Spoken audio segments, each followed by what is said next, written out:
started in asset management after that. From there, I went to the Old Mutual in London and was working with Old Mutual in London for a little while there. I think the number one thing missing from most African leaders is genuine humility, because this is new for us. Let's face it, if we go back in history, a lot of these boundaries, a lot of these countries that are the countries in Africa did not exist, have never existed, right? They've been almost like patchworks of how the colonialists at the Berlin Conference in 1884, what they said, they agreed on, the Germans, the Brits, the French. So the best thing a CEO can do is, there's a book called The First 90 Days. Right. And it talks about how you've got 90 days from when you start as a CEO to actually make an impact that gives you the momentum to continue to be a good leader. But I think I would have felt empty because the number of times you have to toe the line because of politics in the corporate setting, and where only until recently do people actually ever allow questioning of leaders. So you'd sit there and keep quiet. That was always the best move. If you want to advance in your career, work hard, keep quiet at board meetings, nod and carry on. Yeah. And that's not me. That's just not me. I think that's how you truly live. Right. Right. How you truly outlive yourself is where if people are still eating the fruit that you produced, generations, where people can say, wow, if it wasn't for this guy having learned from his mistakes, sheesh, can you imagine the world without him or her? Welcome to Living in Fullness with Naki. This is CEO's Corner, where strategy meets story, and we meet the human behind the title. I am your host, Naki Hlomayi. Real leaders, real stories, real impact. All right. Hello, lovely people. Welcome to the Living in Fullness podcast. You are tuned into the CEO's Corner segment, and I am your host, Naki Hlomayi. And if you know one thing about us, we bring you trailblazing leaders that are not only impacting individuals around them, but making global impact. And today I've got a leader whose leadership embodies excellence, faith, legacy, and global impact.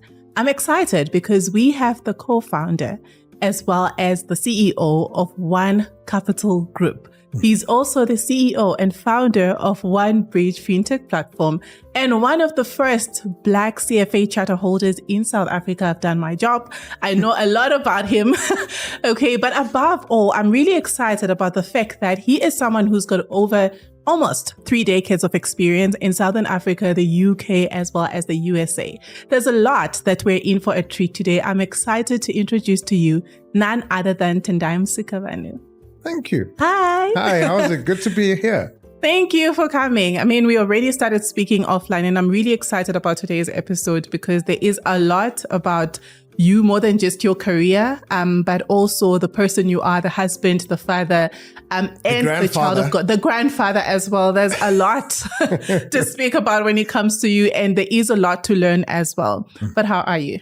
Very well, thank you. An honor to be on your show, Naki. Thank you so much for making it. So we're going to start with some icebreakers because when people see CEOs and founders like yourself, they think you guys are very uptight. Some of us are. They think you are very, very uptight. There's no life outside work. So we want to show them that no, there is life outside work, and to just get a few nuggets from you with the icebreakers. Cool. Right? The first one. If your family had to describe you in 3 words, what 3 words would those be? I think each one of my family members would have a different adjectives there, but I think they would say righteous. I hope.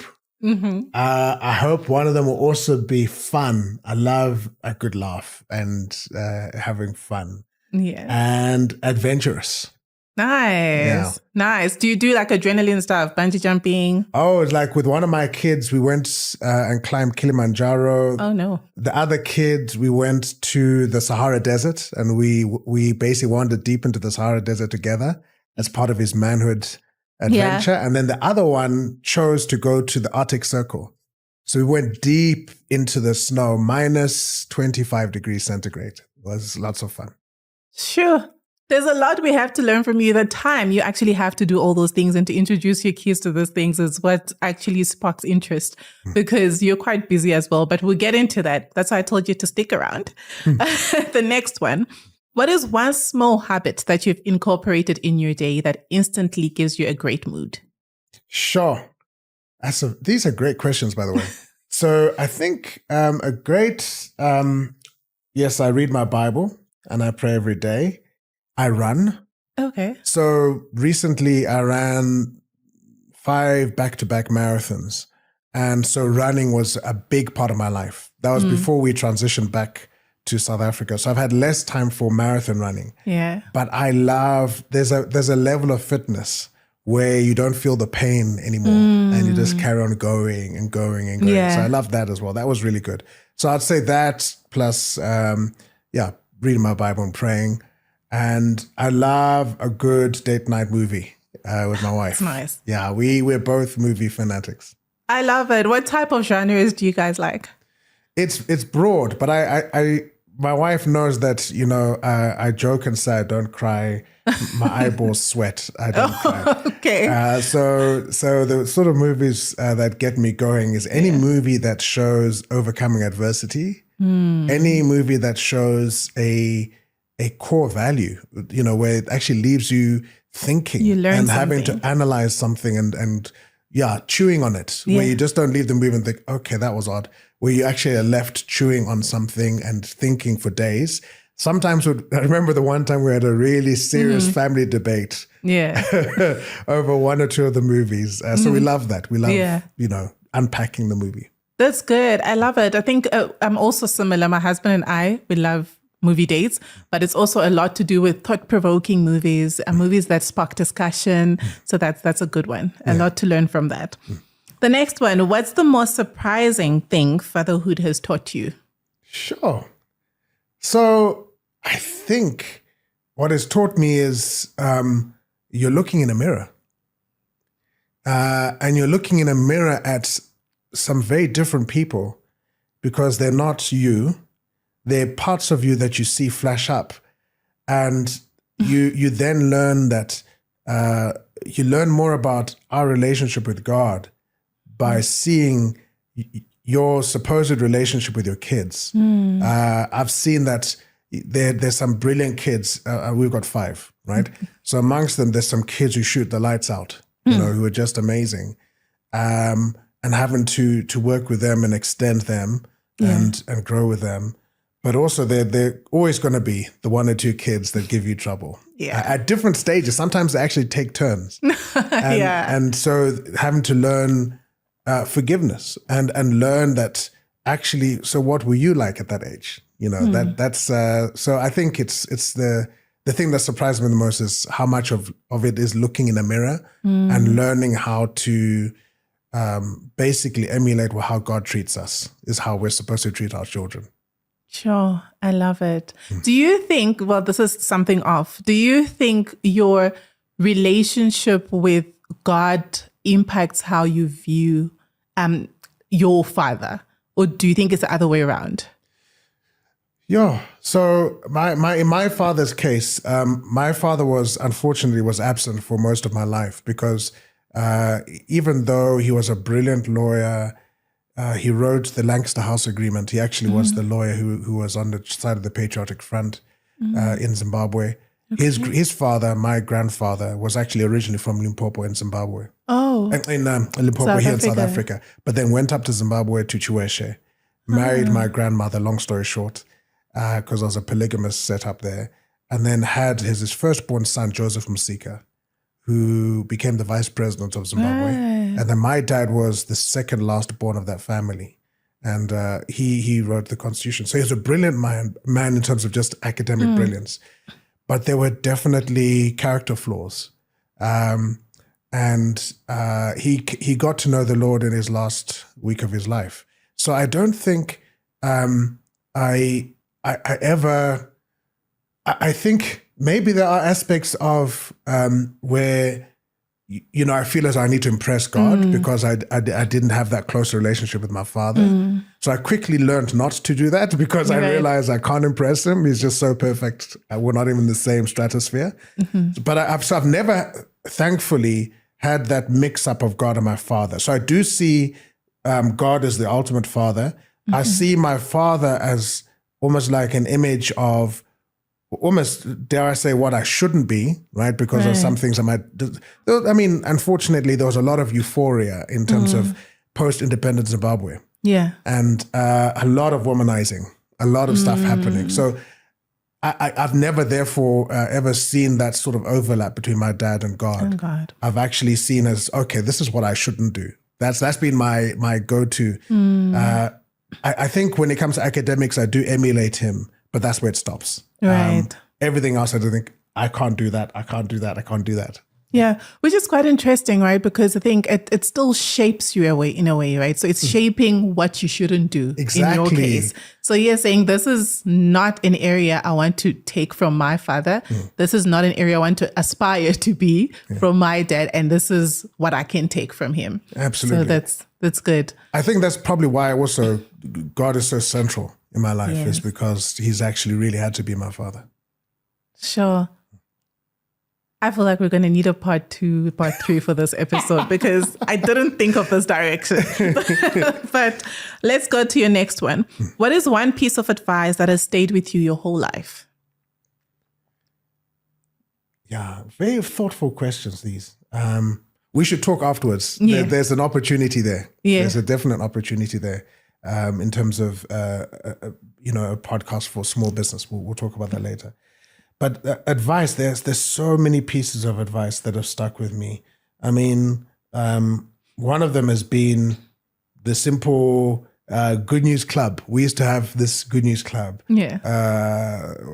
Just diagonally across the road.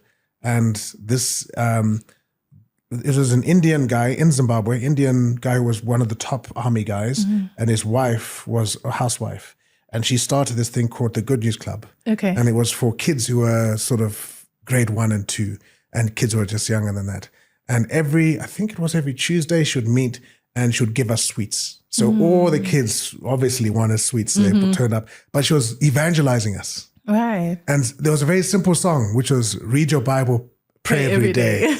And that advice is probably the best advice I've ever had because it is the corner of my life in terms of my direction and how I'm grounded. I think the second best piece of advice would have been there was this.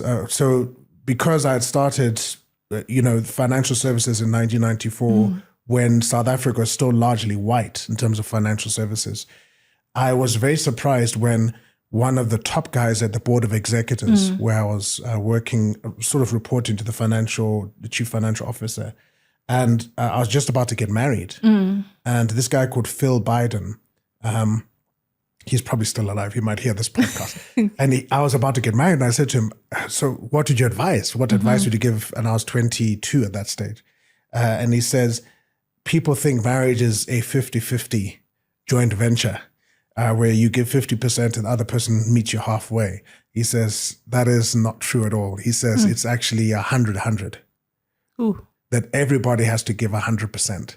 And that was good advice because I then realized I have to take ownership of my space in the relationship and not sort of hold back and say, well, I've done enough now. The other party needs to come. Right. Yeah. That's incredible advice because I'm looking at it, people do say 50-50 to make one, but actually you need to come in as whole, right? Yeah. Because the only way you can give in everything in the marriage is you're coming in with your whole self and the other person is coming in with their whole self and you make a marriage and both of you are running towards God. I think it reminds me of that premarital triangle that they show as you're coming and both of you are running towards God, not in halves, but in full, so to get it closer to each other. Yeah. So that's a great one. I love it. Okay, the next one. So you're doing quite well on the icebreakers. We have 2 more to go. What is one leadership myth people believed about CEOs that you wish you could correct immediately? So I grew up in an era where there was a lot of arrogance at the CEO level. And especially in the professional circles of accounting. So I was with one of the top accountants, Deloitte. That's where I spent some of my career. And also, then I went into asset management investments before I even knew it was an industry. Because I always thought it was sort of part of life assurance. I didn't realize it was its own industry. And everybody I looked at was extremely unapproachable and arrogant and scary. In fact, there was even an audit partner who used to take pleasure in making female auditors cry by just bullying them. So it was a weird, I sort of attribute the trauma to the Second World War. That some of these guys carried some real trauma, and wanting to inflict that. So I think the biggest myth is the strongest leaders are cruel. That's the biggest myth. The strongest leaders are cruel or arrogant or scary. Actually, the strongest leaders are the exact opposite. And we've seen it with Nelson Mandela. We've even seen it with Winston Churchill. The reason why Winston Churchill is so popular is because his countrymen grew to love him, not to be scared of him. You had a choice: Hitler, who everyone was scared of, Winston Churchill, everyone loved. Who won? Right? At the end of the day, And those are both leaders, just showing us different types of leadership. Exactly. Yeah, I like that. And the last one, if God is to ask you, Tendai, what did you do with what I placed in your hands? What are you going to say? Sure. I think I'll say, sure, I tried my best. You're constantly growing and learning from your mistakes. In fact, I think, I can't remember which culture it is. I know the Japanese culture say that, you can't ask a question once and get the correct answer. You have to go to 5 levels of depth of the same question to get the real truth answer. Right? And so I think what I'd say is I believed. I had faith. I believed in you, Lord. And I'm sorry for all the mistakes.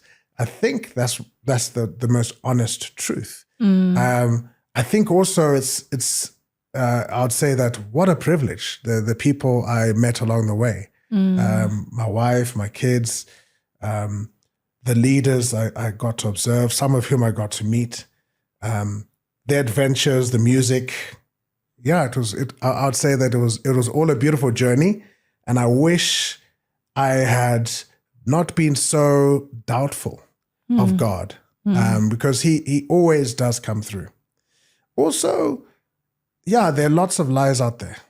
So you have to constantly, it's a bit like, oral hygiene or, normal hygiene is that you have to sort of wash your face every day, brush your teeth every day.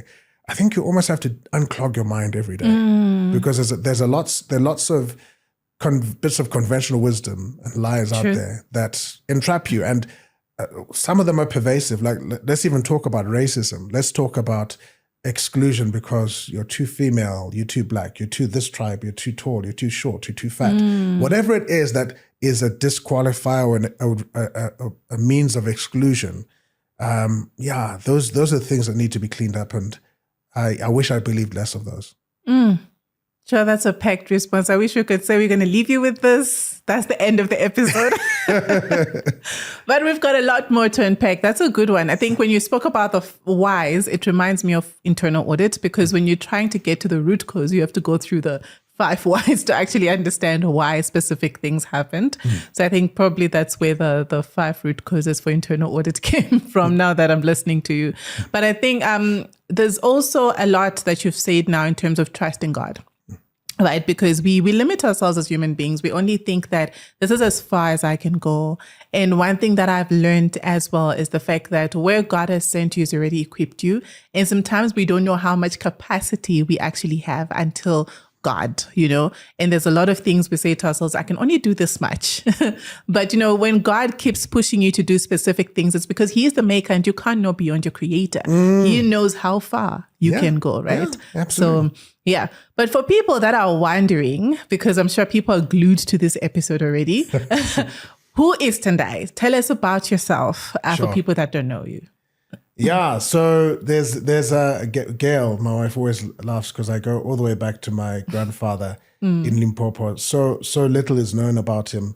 But I remember my uncle, Joseph Musika, at one of the family gatherings telling us about him. that he came up from South Africa, went to Chiweshe. Had his first wife, who was my great aunt. He had 4 daughters. One of those daughters was the grandmother to Beast Mtawarira, the rugby player. Right. So I'm related to him distantly. And then what happened is my grandfather, whose name was actually an Afrikaans nickname, Tafel, right? But everyone called him Tafura because in Zim they don't pronounce the L, or Shona, they don't pronounce the L. So they called him Tafura. Tafura then, I went to my great-grandfather and said, there's a problem here. I'm just getting daughters because of 4 girls. Then my grandmother was put forward as his wife, and the first child was Joseph Msika. And so the reason I go back into the family history is because I think it's incorrect. I think there's a Western concept to think I'm here, I made it on my own, and there's nothing but me going forward. I think that's very almost like narcissistic, because you are a product, even genetically, of at least 2 or 3 generations behind you. And so my dad was born into that in then what was Southern Rhodesia, Zimbabwe now. And he eventually joined the liberation struggle by walking up to Ian Smith and declaring in Latin, "Beware the Ides of March." And Ian Smith then threw him into a Gonakudzingwa, which was at that stage a torture or prison designed specially for revolutionaries.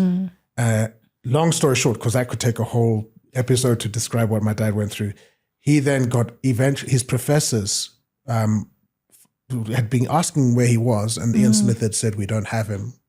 They had him. And eventually the professors said, "Look, we found a place at a university in London, at the London School of Economics. Can he come over?" And Ian Smith released him and exiled him.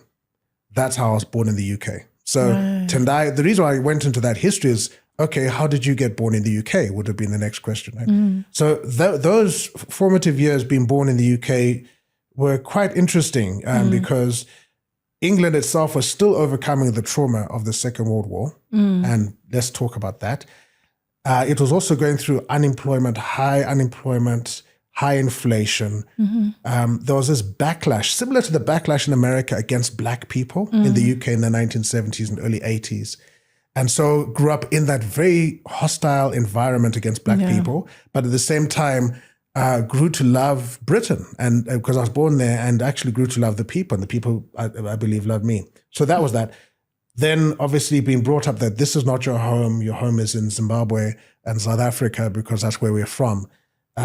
So Zim was independent, flew over to Zim in 81, went to Avondale Junior School, Prince Edward School, loved that whole Zim in the period from 81 to 94. Those were incredible years. Attended a church called Bethel Assembly in Harare and went to the Anglican church before that. Was a Boy Scout, a Cub Scout. It was a very beautiful existence. And at some stage we'll write a book because I feel as though it's almost like one of those rare elements, those rare elements that are so radioactive that they disappear, right? It's one of those things that Zim, in that period, it was this very rare, very beautiful, exquisite gem that unfortunately is no longer. Even though the geographical Zimbabwe still exists, but that Zimbabwe does not exist. It's no longer there. And it's a sad thing. So what you're seeing is almost like a decaying isotope of what the original Zim was. Long story. That itself is another episode. And so eventually got to love rugby. I suppose that's where my love of rugby was, from Prince Edward. Joined Deloitte and Touche, met my wife. We joke and say she stalked me. I used to be at this part of the school's quiz on the national TV in Zimbabwe. And we actually made it to the national finals. So we won the National Land finals. I think, we came runner-up, was it? Or did we win the National Land finals? So we were in the national finals and took us to the national finals for the first time as Prince Edward's quiz team. And at the same time also played first team rugby. So I always was a bit of a weird kid where I was an academic, but I wasn't a nerd because I was also playing for Tigers, which was the first team rugby at PE. So long story short, that's a whole long story. Was at Deloitte.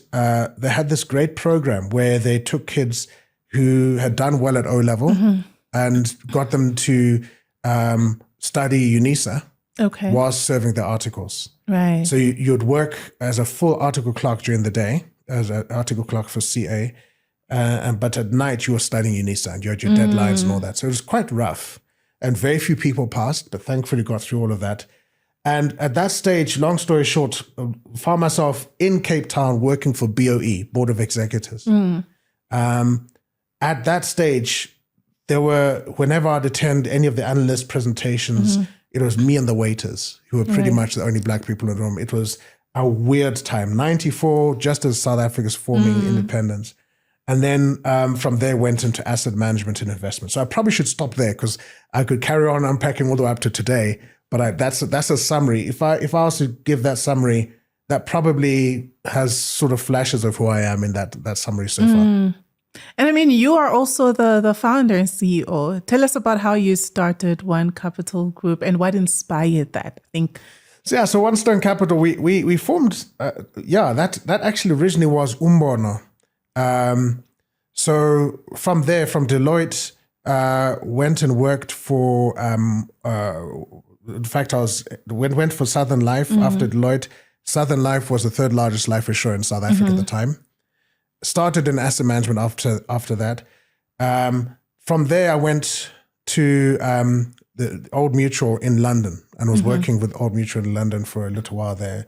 It was whilst I was there that Robert Fleming, which is now JP Morgan, I had a job offer, brilliant job offer there in London working for them, and was straddling between Johannesburg and London. It was about that time when a couple of young guys who had been attending our church, black and white, tried to form a company called Umbono, which means vision. And I heard about it and didn't really, see myself as being part of that whole mix. And one of the two guys were in London. They then said to me, hey, what if you came and helped us? You're in asset management. What if you came and helped us start an asset management company from scratch? Now, anyone who tells you about asset management will tell you it's a huge ask. And if you had given me R5, you'd have been my first client, right? Yeah. Asset management companies talk about billions of rands that they manage on behalf of pension funds or other investors. So we're 20 something and we're idealistic. I don't know what my 40 or 50-year-old self might have said so. And we jumped in and we started Umbono Fund Managers. Okay. And Umbono Fund Managers became an award-winning, won a couple of awards with APSIP, the Association for Black Security and Investment Professionals. So in 2004, we won the top portfolio management company, 2005, most progressive asset management company. And then from there, the Umbono eventually became Old Mutual Global Index Trackers in the States. And that's how I landed up in the States from about 2009 onwards. We listed the first 5 ETFs on the New York Stock Exchange, even rang the bell there, put our own capital of money we didn't have in the States, and went through a really rough time in the States for the first couple of years. That is its own testimony. But then what happened was we then managed to win the biggest client that Old Mutual South Africa had ever seen in its 170 years of history. Sure. In the States. Yeah. And I think I can disclose it now. That client was called UPS. UPS is arguably the biggest courier company in the world, 400,000 employees. Oh, I've seen UPS, the one with the gold and black logo. Is it under Mercury? Yeah, it's like a brown logo with yellow. Yeah, gold. Yeah. I think I've seen that. Yeah, exactly. Right. 400,000 employees, at their peak, about $50 billion under management, managed on behalf of them, grew. I was like a hero, but had gone from zero to hero. That's the story there as well. Yeah. And then from there, and UPS owners only just recently ended in about May this year. So yeah, there have been iterations of it where we came up with the one bridge from One Stone Capital being the head. One bridge was an understanding that we came to when the biggest lie I've ever heard in investment circles is if you come up with a great idea, the money will follow. It's one of the biggest lies ever. And the reason why I say that is because I think there's a qualifier there that's left out, that's in brackets or is in a footnote, which is if you happen to be of the preferred economic or Right. racial group. Oh. Right? Yeah. That's the caveat there. Yeah. And the reason that even that needs to be unpacked. But we began to realize that Africa is starved of capital. And that's the main reason why there's ongoing poverty. It is mismanaged. Let's not beat about the bush. Yeah. We as Africans have messed things up ourselves. We said we wanted to run this show ourselves, which we're entitled to, but we messed it up badly. And the future generations are going to look back on the previous generation and say, thanks for winning against the colonialists, but you actually messed stuff up yourselves, right? So I don't want to be part of the ones that the kids are pointing fingers at and saying, I was part of the problem. Yeah. And so we have this passion for connecting African small and medium businesses to what we call the 3 C's. That is capital, community, and customers. Those are the top 3 needs that any sort of small and medium business has. And so that's our vision right now. Right. Oh, I have a lot of questions running in my head right now. A bit of a long-winded response to your question. A lot of questions. But I mean, you've unpacked it perfectly well. It's just given me more work because now I have to think about, I need a lot from you now. But when you think of, because you ended on the African landscape, right? When you think of African investment landscape, well, what sort of things excite you? What sort of things make you think, we still have a lot of work when it comes to this? And how then can we fix that? Because like you're saying, we did say we want colonialism, we can run things by ourselves, we know how to do this, but also there's the aspect that we are failing in so many ways. So how then do we fix that? And what are the issues on ground? I think the number one thing missing from most African leaders is genuine humility. Right. So because this is new for us, right? Running...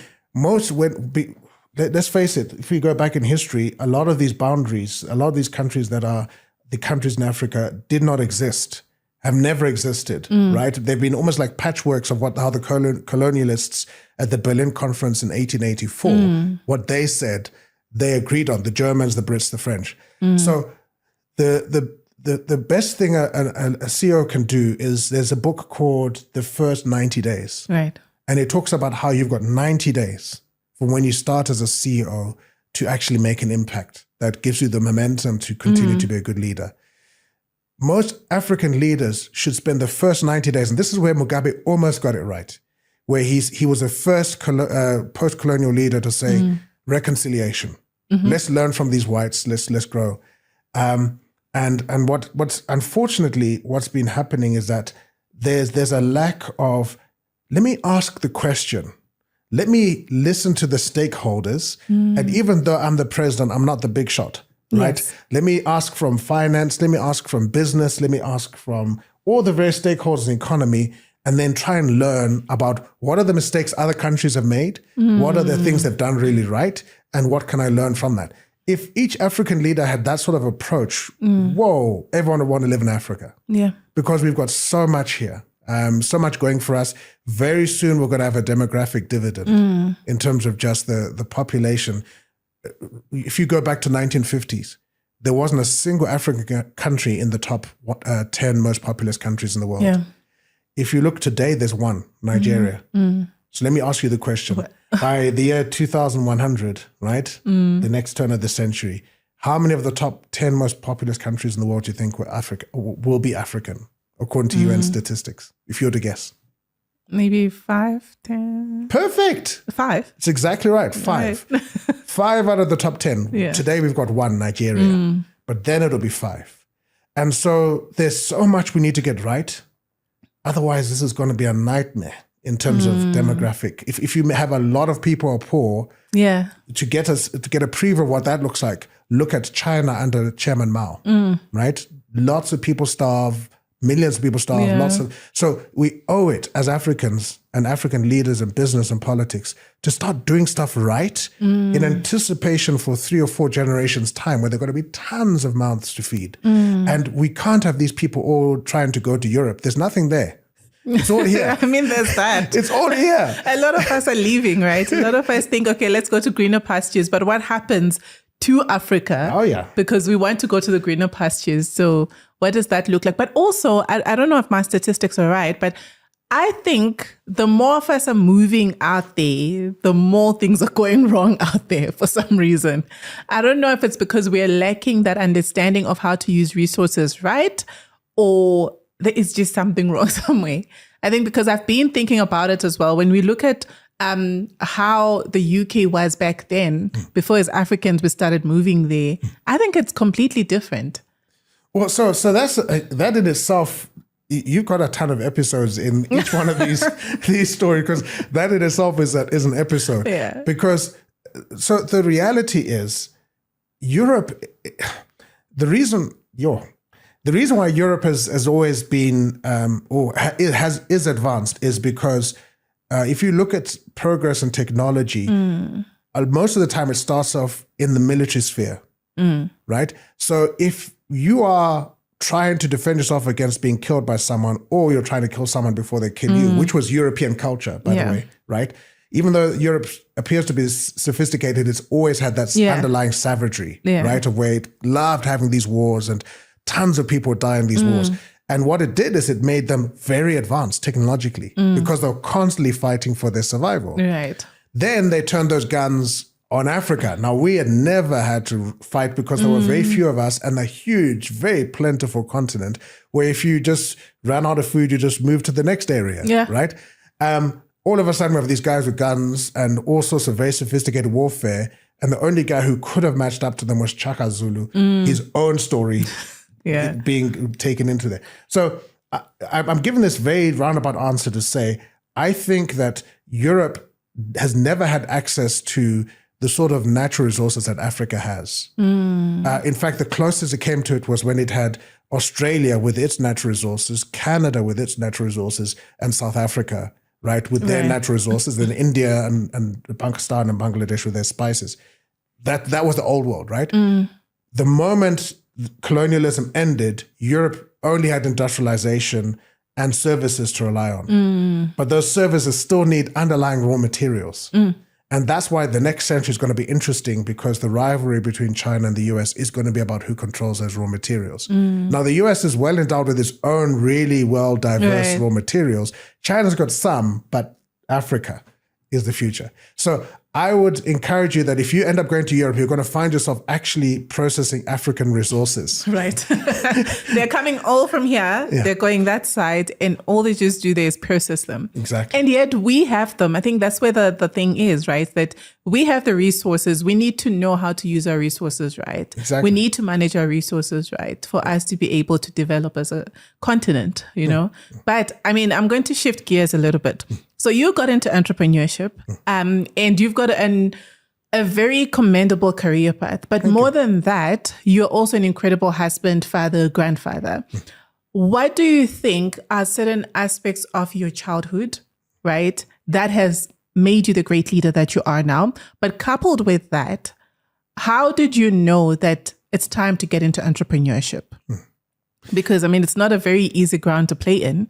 So, Yeah, so I would argue that I'm still a leader in training. I'm still formulating things. We're about to close a capital raise at One Bridge, and hopefully we start exploding after that.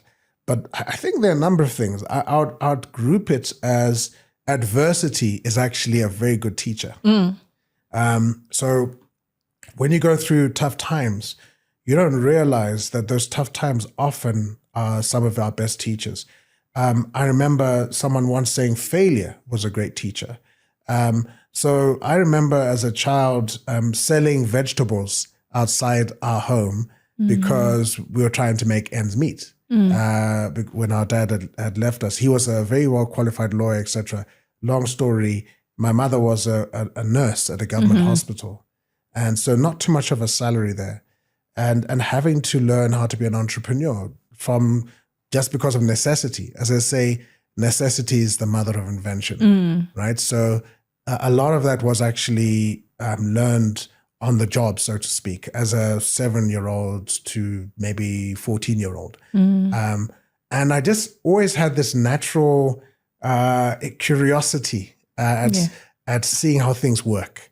So whether it's testing a product, or even eventually when I started to learn how to bake, cake sales. There's a lot of facets of you we need to unpack. Exactly. So learning how to bake cakes. I also liked scary things. So I remember at my junior school, we had a scary tunnel where I got kids to dress up and go and scare kids in the tunnel. Okay. And then you paid like 50 cents and the kid would see the other kids running out the front door and they think, I want to go in. So there's that sort of, I love human behavior. I love seeing those sort of responses, I think. And then, so in terms of I hope that gives enough of an answer in terms of the background. Then in terms of the decision, I think the decision came reluctantly because I was already doing so well in my career as an investment banker and asset manager that honestly, if I'm 100% transparent, there are many times when I look back and think, man, what would have happened if I just stayed in my career? Okay. I would have made probably a ton of money. I'd be probably a lot wealthier than I am right now. But I think I would have felt empty because the number of times you have to toe the line because of politics in the corporate setting, and where only until recently do people actually ever allow questioning of leaders. So you'd sit there and keep quiet. That was always the best move. If you want to advance in your career, work hard, keep quiet at board meetings, nod and carry on. And that's not me. That's just not me. And yet there are many people who will excel at that because it's actually relatively easy for some people to do that. And I think it's that thing of wanting to see experiment and having some ideas that I wanted to test all the time. And more recently, acknowledging that there are other people like that, but they're now denied the opportunity because I've grown and learned that capitalism is the best system we've got right now. It's not perfect. There's a reason why even China has embraced it. But at the core of that whole system is capital. And the best analogy I can give is, are you a soccer or rugby fan? Soccer. Okay. I don't know much about both, but we'll go with soccer. Soccer, right? So you kicked a ball and you scored a goal, right? Yes, okay. Yeah. And I remember growing up on the streets of London playing soccer. So you could be as well positioned as you want to be on the soccer field, but you're not scoring a goal without the ball. And that's capitalism. You can have the best idea in the world, but you're not scoring a goal without capital. And that's where a lot of African dreams go to die. That's quite interesting because I actually was going to ask you in terms of what is it that makes a leader? Because you can be leaders, right? And you both have the right skills, the right qualifications. But there are leaders like yourselves who then excel, and then there are leaders who get stuck. What is that difference? What is it that makes one get stuck, and what is it that makes one excel? Again, if I'm 100% frank, there's a Bible verse that says, time and chance happeneth to all. So in other words, as much as leaders love crowing from the rooftops that they're amazing leaders and they did it all on their own, there are a series of events that actually helped you to become who you were. And you may have been wide awake enough and maybe skilled enough to pick up those opportunities. And yes, also a lot of leaders have to persevere and go through it grit-wise. But let me be frank that there's some leaders who have to persevere a lot longer than others. So there's some people who have it handed to them on a plate. Like my son and I love to joke about how Donald Trump says, I was successful and I made it on my own. All I had was a small loan from my dad. And the small loan was millions of US dollars. Is the platter that has been handed over to you. Exactly. And then you see some of the other stories of adversity where you think, how did that person even get halfway to where they were meant to get to? So I think that's hopefully I've answered your question. Maybe you can unpack other aspects of the question as well. Naki. I think you have answered it because a lot of us, I think, in this world we're living in, social media being one, puts us under pressure to excel and to succeed and to have something to show for it at the end of the day. But I think as you have unpacked it now, that it at the end of the day, it's really God and what your life has been set out to be. And a lot of it is also timing, as you have said from that verse. It's timing, and are we doing things at the right time for the right reasons with the right people? Because there's also a lot of roles we play, in the middle of it all. But one thing that interests me about you, which I've told you a few times, is the fact that you're a Christian. And like I was saying, being a Christian on LinkedIn is trending, okay? But we're not talking about Christian from a trending side, but you're really a child of God from what I've seen and what you have shown us. But how do you manage then to integrate that Christian side of you and the businessman side of you, especially because integrity is tested in very subtle ways. I mean, you spoke about the boardrooms, right? That sometimes people just say, you should keep quiet, go on. Sometimes there's brown envelopes that is stepping on other people for you to succeed. How have you managed to stay as a child of God, at the same time grow in the marketplace? So I think there's that's when you ask me about one lesson I've learned, which is read your Bible, pray every day. It really goes deeper than just that Sunday school song, right? So I've faced all of the temptations, right? I've had union leaders saying, yeah, we like your product, but what's in it for me? And then I thought, okay, let me explain more about how the product's going to benefit him and his constituents. And then he said, no, you're not getting what I'm saying. He was asking for a brown paper bag. It reminds me of when I was driving somewhere in Four Ways, and one of my tail lights, this is almost 20 years ago now, tail lights was broken, and the policeman stopped me, and he was clearly looking for a bribe, right? So the guy says to me, hey, my man, your thing is not working. So I said, okay, I'm sorry. And then he says, so yeah, I'm going to have to fine you. Then I said, oh man, how much is the fine? Then he says, well, let's talk. Let's talk. Cool drink. Let's talk. So I said, okay, we're talking. Then he says to me, cool man, daughter, speak like a man, speak like a man. So I said to him, I can't bribe you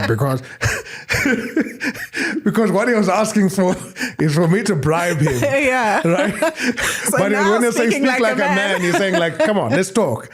So that's been one of the temptations, the number of short corners that are, especially nowadays. When I came back to South Africa after being away for 15 years, there's so many short corners. Yeah. And conventional good business moves very slowly. It's almost as if it's coordinated. That if you want to be honest, business is going to go very slowly. But if you want to fast track it, bribe someone. There's ways too. Or get around it. So that's been a major temptation. The women thing, that is a real thing. If any businessman tells you otherwise, the women thing, it is real. That there are people who will throw themselves at you. And now that is an integrity thing, because what do you do when you're in another country in East Africa and an attractive person comes up to you from a business meeting and it's clear that she's interested, right? So there are those temptations. Then there's the more subtle internal temptations of pride.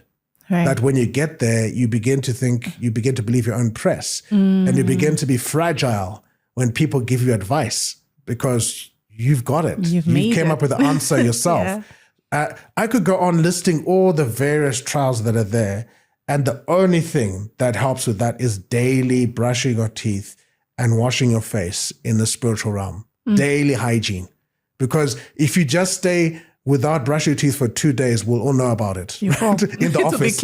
It'll be clear that you haven't brushed your teeth for 2 days. And that seems to be what happens spiritually. Is that if you're not brushing your teeth every day, you'll begin to smell something. Something will be off because there are tons of temptations out there. And we are so good. The Bible is also clear when it says the heart is wicked and it's rebellious and deceitfully wicked. Who can understand it? What it means is that we actually lie to ourselves. And sometimes we lie to ourselves in very destructive, self-destructive ways. But the very next verse to that is where it says, but I search the Lord. So in answer to the question of who can understand it, it says, but I search the heart, says the Lord. And so ultimately it's God who keeps us on that short and narrow, constantly questions us, gets people in our lives who sometimes speak the truth when we don't want to hear the truth, but we need to hear the truth. If you look at every African leader who's failed, it's been because they are unable or unwilling to embrace the truth and make correct decisions with the truth before them. Sure. That is so packed. I think that's one thing that not many people in business would share. I think that the word self-made has become very popular. And I love the fact that you mentioned that it's spiritual hygiene, right? It's not your doing. It's very difficult in your personal capacity to basically avoid some of this temptation or to flee from it in your personal capacity, especially if you're not reading your word, if you don't know where you're at with God spiritually. And I think the whole aspect of the Holy Spirit constantly speaking to you and reminding you whose you are, which ties back also to the identity part, which I was going to ask you, because you're someone who's accomplished quite a lot, you know, and you're also very humble, if I must say so. Wow. You're very humble. And how do you not place your identity in accomplishments, titles, and the name that you've made for yourself? And I think coupled with that, how then do you still manage to remain a great husband, a great father, a great grandfather, and still stay within your family ambits and still remember that as much as I'm a leader globally, I still have my family to take care of? So these things all I found all feed into each other. So even it starts off with even just being a great son. Right? That in order to be a great son, there's certain things you're going to have to grow up and learn before you can be a great father, before you can be a great husband, before or great, grandfather. Again, it's one of those things where I think it's so easy to put things in sound bites, right? Where everyone looks like an instant success, and yet most people take 10 years to be an instant success, or at least 3. Yeah. And so I think it's one of those things where in all of those spheres, I think it was Winston Churchill who once said that success, the definition of success is going from one defeat or one failure to another without losing your enthusiasm, right? So it's a constant learning through all the times you will mess up, because you will mess up. But the key thing is to learn from it. Right. So if just we all walk without stumbling too often. But if you looked at us when we were 10 months old, we were constantly bumping into things and falling over and hurting ourselves. So that progression teaches us that, you might be stumbling now, but if you just are patient with yourself and you learn, that's the key thing. And you learn. And I think what stops us learning is I think it's that pride and that fragility, that insecurity, that then thinks, okay, so I'm defined as a 10-month-old baby because I bumped my head on that table. I'm a klutz. I constantly bump my head on tables. I'll always bump my head on tables. I'm never going to amount to much. It's that lie that basically creates the non-learning environment. When if we just embrace it and say, okay, I bumped my head, we don't rationalize like that when we're 10 months, but there's something in us that drives us to say, well, hang on, I may have bumped my head now, but let me try again. Right? And it's that constant ability to keep on trying and being sober about our failures. So I will tell you that I'm still nowhere near where I want to get to. I'm still very much learning about where I need to get to. I find myself, when I was, you've heard that saying, again, I seem to be quoting Winston Churchill a lot, but he had this one saying that when he was 18, he knew everything. No. How did he say it? He said when he was 18, his parents knew nothing, right? When he was 18, his parents knew nothing. But it's amazing how much they'd learned in 3 years. Yeah. Right? Basically, I think what happens is when we were younger, 18, 20s, I thought I knew it all. I was fine. I didn't need anything else. I now look back and I realize today that I need to learn a lot. Yeah. There's still so much so many mountains to climb, so much positive and negative feedback that's needed, in terms of my own self-improvement. And that if I need to continue to grow. I love that. I think what I'm also getting from it is the fact that sometimes to think lowly of ourselves can be as a result of pride because you do not want to expose certain aspects of yourself. And because of that, you then end up not being accepting of when you fail or when you stumble or when you mess up specific things because you don't want people to see you in a certain way because you've put yourself on a pedestal that this is me. Even as a parent, when you show your children that I'm perfect, I don't fail, then they see you as a mini God. And when you fail, they don't have the grace. Yes. Right? Because to them, you have become a mini God and you've said you don't fail and you shouldn't fail. Yeah. So I think that sums it up very well. But before we let you go, because we have come to the end of the episode, what does living in fullness mean to you? What does it look like? I think it's following before you can lead. Right. And then even when you think you're leading, check over your shoulder and see if there's anyone following. There's a Chinese proverb that says, if you're leading when no one follows, you're not leading, you're merely going for a walk. Right? There are many leaders who think they're leading, even in an African context. But if they were to really analyze the people they think they're following, they're not following them. They're just looking for their opportunity in your wake, right? And so that's how I'd summarize it, is following so that in order to lead.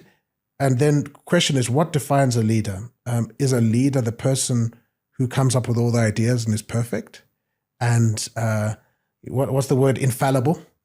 Or is a leader just somebody who happens to be the most willing to serve? Sure. And I think that's what we're missing, is we're missing the latter. We're missing people who are just willing to serve. I wish that there was nobility in our African culture, modern African culture, not the historic African culture, but the modern one, that actually didn't award people reverence because the car they drove or the size of the homes they have, or etc., but by the service, how they made everybody around them better by being this tree that everyone eats fruit from.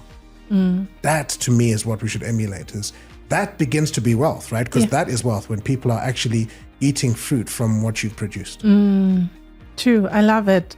But it's tempting me to ask you one more question. Cool. I'm happy. What type of legacy do you want to leave? Not just for your kids or your grandkids or your wife, but for the world. What do you want to be remembered for? Sure. I would love to be I would love to be that person that people look at and say, okay, in history we can see his flaws. He had ABC flaws, but his central strength was his reliance on the Creator, and his fruit we're still eating to this day. That's what I would love to have, is where there's a multi-generation. I think that's how you truly live. Right, how you truly outlive yourself is where if people are still eating the fruit that you produced, generations, where people can say, wow, if it wasn't for this guy having learned from his mistakes, sheesh, can you imagine the world without him or her? Right. That's what I would like to be. That's so profound, and what a way to end the episode. Thank you very much for being an incredible guest. We cannot wait to have you on this platform again. Pleasure, Naki. And thank you to our lovely viewers. Please do not forget to like, share, and I know you would comment. There's a lot you took out of this episode. Please do let us know if we do have Tendai back. What is it that you want to ask him, or any questions that you might have? We'll also put in the description box where they can find you. But where can they find you? They can find me on my mobile, which I'll leave with you, my WhatsApp number. Okay. That's probably the best. Or there's also www.onebridge.app. Okay. www.onebridge.app. Perfect. Thank you so much. Until next time.